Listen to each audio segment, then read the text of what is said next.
What's up, everybody? Welcome back to another video. This video is "Don't Go Hiking in Japan's Bamboo Valley" by what the fuck by by MrBallen. I've been watching too many Force 13, but yeah, MrBallen. Um, yeah, he just uploaded this not too long ago, so we're gonna check it out. You know what I mean? So yeah, if you guys do like this video, please give it a like, subscribe, go over to MrBallen's channel, like his video, subscribe to his channel, and yeah, let's get into this. Has a big twist at the end that has fascinated the internet for decades. But before we get into today's story, if you're a fan of the strange, dark, and mysterious delivered in story format, then you come to the right place, because that's all we do, and we upload 2 or 3 times every week. So if that's of interest to you, please invite the like button over to your house for a pizza party, but then only serve them fermented herring. Also, please subscribe to our channel and turn on all notifications so you don't miss any of our weekly uploads. All right, let's get into today's story.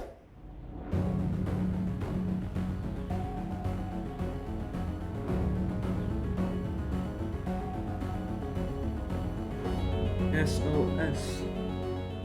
Japan is comprised of 4 major islands. The northernmost island is called Hokkaido, and on Hokkaido there is this beautiful national park called Daisetsuzan that is nicknamed the Playground of the Gods, because the park is basically all these huge mountains that stretch up into the clouds. The tallest mountain inside of this park is Mount Asa Hidake, which reaches an elevation over 7,500 feet, and it is a very popular hiking destination. The trail that brings you to the summit of Mount Asa Hidake is considered relatively straightforward. It's pretty much just a straight line. But there is one very tricky spot. On the way up, as you get closer and closer to the summit, the trees begin to disappear, and you're left with this kind of open landscape where the trail becomes fairly ambiguous. It's hard to know where you're going. And so hikers are instructed to look for a landmark, which is this big square boulder that's known as Safe Rock. And once you get to Safe Rock, apparently the rest of the trail is easy to identify and follow all the way up to the summit. There's a catch though. In the same area as Safe Rock is another large square boulder that looks exactly like Safe Rock. And this imposter is called False Safe Rock. If a hiker confuses False Safe Rock for the real thing and then attempts to take the path leading away from the imposter, they will be led down a path that many people have gotten lost on. At first, it will feel like you are making progress towards the summit of the mountain, but eventually the trail begins to gradually go downhill. Now, you would think that would be a fairly obvious red flag. If the trail is going down and you're trying to go up to the summit, that probably something's gone wrong here, you've taken a wrong turn. But put yourself in the mind of someone who's made this mistake. In their mind, they reached the landmark of Safe Rock, although it was the imposter, False Safe Rock, and so they think they're on the right path. And if this is their first time being on this mountain, which a lot of people it is, they probably convince themselves that they've gone the right way and just keep on going. And so if you just keep on going and you don't recognize this mistake, about a mile away from False Safe Rock, you enter into this valley that's completely overgrown with thick bamboo. It's very swampy, and there's lots of very steep cliff drop-offs. And once you go inside of this area, Wait. steep cliff. So this is the forest right here, and this is like, so the trail. So this is the area that you go down. I'm guessing. Drop-offs, and once you go inside of this area, you can't see anything because the bamboo is so tall and so thick, and so it's very easy to get turned around, and it's pretty easy to accidentally walk off of a cliff. And so over the years, hikers who have accidentally taken the trail leading away from False Safe Rock have gotten lost in this treacherous area, and not all of them have come back. In July of 1989, 2 men from Tokyo were hiking up the trail towards the summit of Mount Asadake when they reached what they believed was Safe Rock. However, it was not. It was False Safe Rock. And so when they followed the trail leading away from False Safe Rock, it was not long before they were lost in that valley overgrown with bamboo. That night, when these two men did not come home, their friends and family called the police, and a search was launched for them. Over the first couple of days, there was no luck. They could not find these two guys. They had no idea where they had gone. They looked all over the swampy area, thinking that's where they might be. This is what we get. Oh my, yeah, you would get lost in that. But they couldn't find them. But then on July 24th, a helicopter was flying over the mountain over an area that had not really been thoroughly searched. It was just to the east of that valley with all the bamboo where they expected them to be. And this helicopter pilot, as he went around a corner, he got a view down to the midsection of the mountain, and he saw this big, wide open clearing. And right in the middle of this clearing are three huge letters. They are spelled using birch logs, and the three letters are SOS. SOS is an international code used to signal extreme distress. People who go missing or who get stranded somewhere, they will try to spell the three letters, SOS, as big as they possibly can, and then they will camp out near their signal in hopes that someone will see it and then come and rescue them. This helicopter pilot that's seen this distress signal immediately flew over the letters, expecting to look down and see the two missing hikers from Tokyo. But when he was hovering over the SOS and he's looking down, there was no one there, despite the fact that this was a wide open area. They are not in the Bamboo Valley anymore. But either way, he signaled to the rest of the search party that he had found their SOS signal, and before long, more helicopters and search teams were brought over to that area. And then several hours later, a search team that was on the ground, who was walking about 2 miles north of this SOS signal, saw these two very haggard-looking guys come out of the bamboo brush, and they come walking up towards them, and it turns out it was the missing men from Tokyo. They were very ragged, they were dehydrated and famished, and they were kind of on the brink of death, but they were alive, and they were extremely happy to have been found. And so a helicopter was brought in, the two men were flown out to the nearest hospital, and then after receiving medical care, it was determined they would both make full recoveries. Excited by this news, the pilot and some of the other rescuers went to the men's hospital room to pay them a visit. And over the course of their conversation, the pilot brings up to the two men that they were really smart to build that SOS signal, that in fact, had they not built the SOS, it's unlikely anyone would have found them. And as soon as the two men heard this, they kind of reacted to it, they looked at each other, and they looked at the pilot and they said, "What SOS signal? We didn't make an SOS signal." After asking the men several questions to make sure they really didn't make this signal, the pilot and the rest of the searchers said, we have to go back to the mountain. We have to go back to the SOS signal because somebody else has made it and they need our help. And so early the next morning, the searchers went back out to the mountain, back to the SOS signal to scour the area all over again. And shortly after they began this search, one of the searchers found this deep hole underneath the roots of a tree. And in this hole was a backpack. And in this backpack, amongst other things, was a driver's license and an audio recorder. The license belonged to a 25-year-old Japanese man named Kenji Iwamura, who 5 years earlier had been staying at a lodge near the mountain, and one day he had left, and on his way out, he had told the owner of this lodge that he was going for a hike to the summit of Mount Asadake. A couple of days later, when Kenji was supposed to check out of the lodge, he didn't, and so the owner went to his room, he knocked, but there was no answer, and so the owner used his master key, he opened the door, and when he looked inside... Because I don't want to have the ads showing, but he built the SOS signal. And he just happened to save the other men. What happened? There was no Kenji, but all of his belongings were still there. And so the owner thought that was odd because the last time he saw him, he was going out for this hike. And so he put two and two together and thought, you know what, I think this guy's in trouble. So he called the police and reported him missing. A search is launched for Kenji, but Kenji was never found. And so there was always this mystery about what happened to him. Fast forward back to 1989, and these searchers are looking at this backpack. They just looked at this license, and then one of the searchers reaches in and pulls out the audio recorder and hits the play button. What they heard was very disturbing. It was the sound of a young man, presumably, who was very distressed, who was calling out for help. And it's believed this young man is Kenji. In Japanese, he very slowly and deliberately says, "I'm stuck on a cliff, I can't move, SOS, please help me. I'm at the spot where I first saw the helicopter, but the bamboo is too thick, I can't move, please lift me up out of here, SOS." Here is a clip of the actual recording. Should I play this or... I don't know. I don't know if I should play it.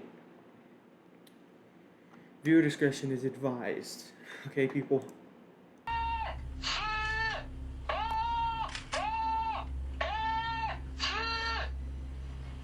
SOS.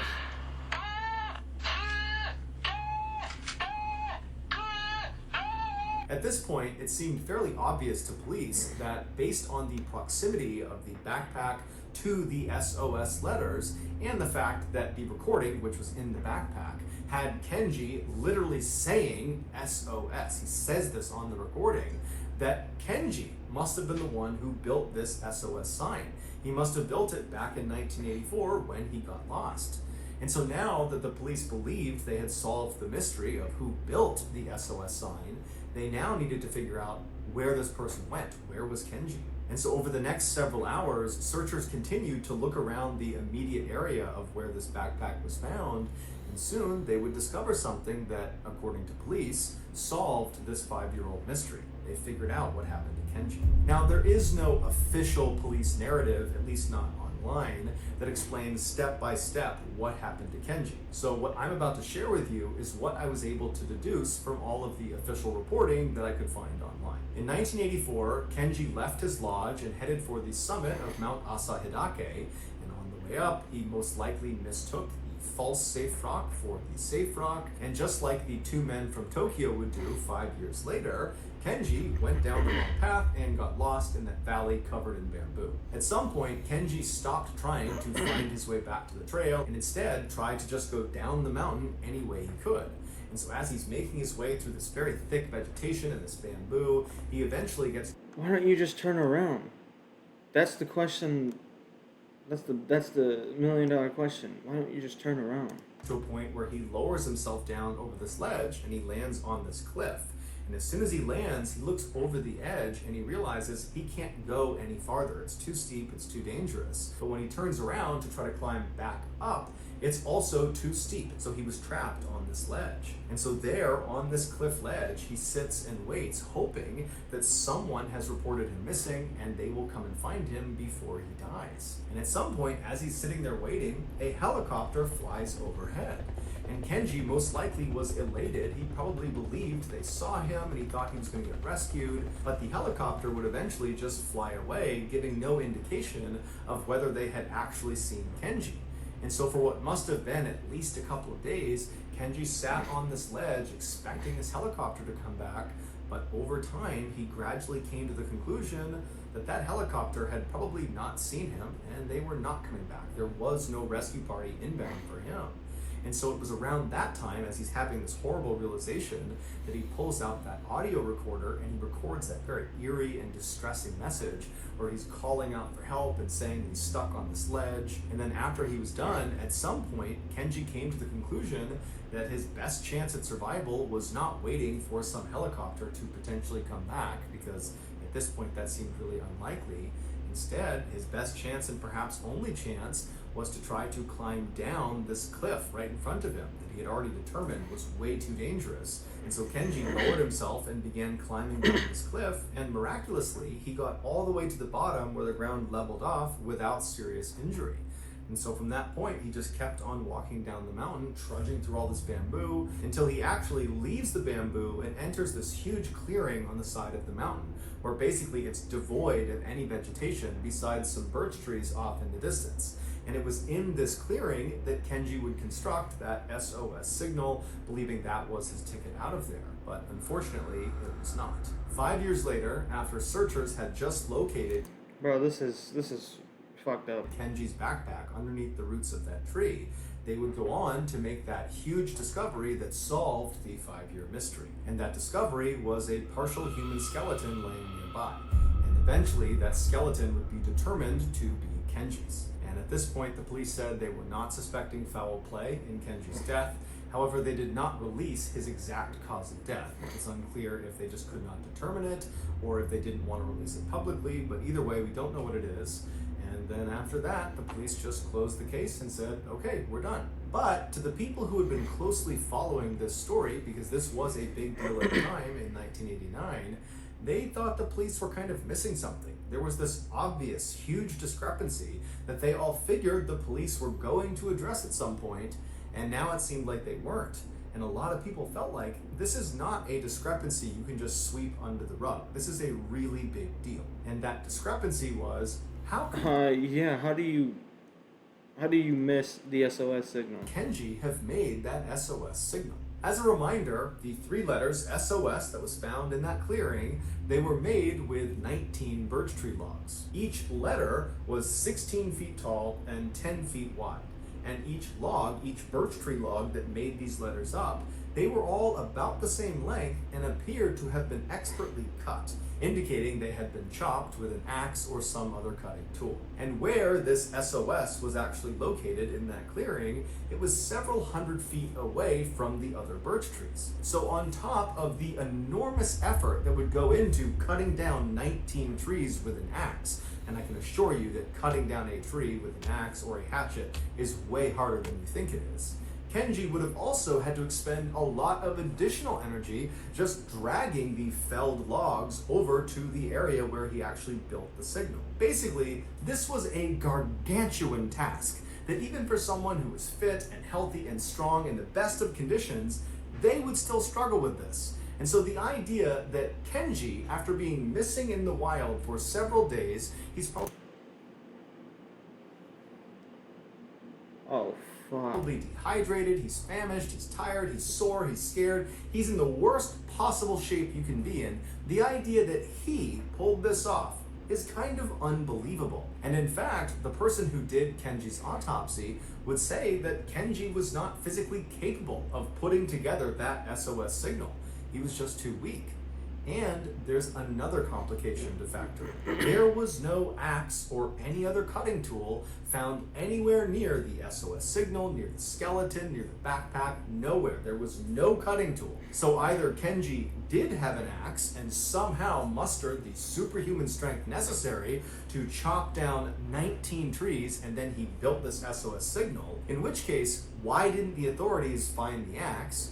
Or Kenji did not have an axe, in which case, why were there 19 perfectly cut birch logs just laying around in an area that virtually no one went intentionally? When the police just would not answer these simple questions about the axe, people began coming up with their own theories as to what happened. The most prominent theory was that Kenji was not actually alone. This would explain how he went about building that SOS signal. He had help. And it would also explain why Kenji's family, when they heard that audio recording for the first time, they said, that doesn't sound like our son. And so according to this additional person theory, that recording wasn't of Kenji. It was of this other person, this additional person. People who subscribe to this theory also point out that originally the skeleton was not classified as belonging to Kenji. It was classified as belonging to some unknown female with type O blood. The media and the public went crazy at this revelation, and very quickly the police were being hit with lots of questions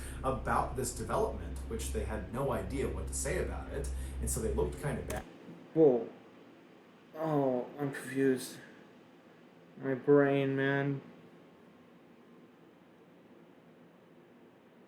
So there was another person, or there was a couple other people with him? Bad. Because even if it was him and another person, that would still be difficult to do.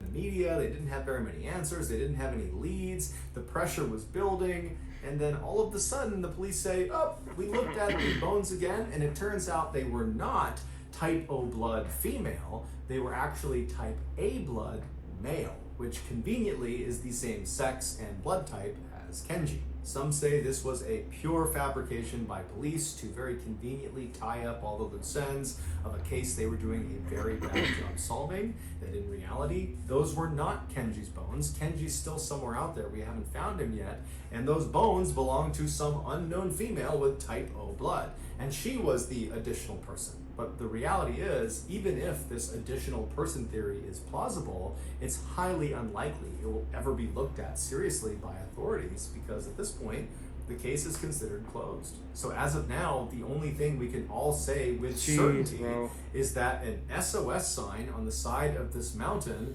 saved the lives of 2 men from Tokyo in 1989. But exactly who the sign builder or builders were, and then what happened to them, still remains a mystery for many people. So that's going to do it, guys. If you found the secret in today's episode, let us know in the comments section what it is and where you found it, so give us the timestamp. And if you're the first to do that, we'll... Alright, well, to be honest, bro, this video was fucking crazy, but I'm still wondering, like, who would have built the signal? Well, obviously Kenji probably did, but he probably had help from 2 others, because even if it was just, like I said, even if it was just 2 people, it would still be difficult to do, because that's 19 birch logs. Them shits weigh at least 25, 30 pounds, probably more. But yeah, like he said, they probably closed the case, so we probably will never know. But yeah, if you guys do enjoy this video, please give it a like, subscribe, go over to MrBallen's channel, like his video, subscribe to his channel. Yeah, I don't know. Peace.